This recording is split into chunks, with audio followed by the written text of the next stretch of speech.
બપોરે ઉઠીને જોઈ 3 વાગવા આવ્યા હતા ને જવાનું હતું વાળીએ. ઉઠીને તો પેલા પહેલી તો ચાનો વાટકો ને આપણે અડારી મેર આવે નહીં. આપણું લાલ બુલેટ તો અહીંયા પડ્યું, તમે કઈ હાલીને, પણ આપણે આજ જવાનું તો હાલીને વાળીએ. તો ચલો હાલીને તો હાલીને થઈ ગયા હાલતા લટપટ પહોંચી ગયા વાડીને ઢાંકીને પાછા થઈ ગયા હાલતા લટપટ આવતરિયા પડા. મને તમને ખબર જ છે આપણે શું કામ હાલે, નકરા બાવરા કાપવાનું કામ હાલે.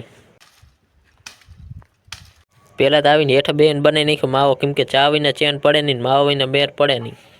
પછી શું માવામાં લબડ બાંધીને કહી દીધો માવો બનાવવાનું ચાલુ. અને આ ભાઈ માવા વિશે શું કે સાંભળો 2 શબ્દો.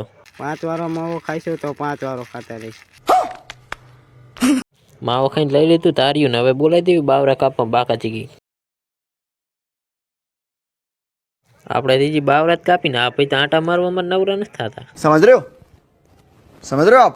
વાગી ગયા 6 ને થઈ ગયા ઘર કોઈ હાલતા. તો ચલો નાયત પણ હાલીને જવાનું નહીં, હવે જવાનું આપણા લાલ બુલેટમાં બેસી ગયા બાઇકમાં. તો ચલો આપણો બ્લોગ સારો લાગ્યો તો કરી નાખજો લાઈક, ફોલો, અને આપણે યુટ્યુબમાં ચેનલ બનાવી ચાવલ બ્લોગ કરી નાખજો સબસ્ક્રાઈબ.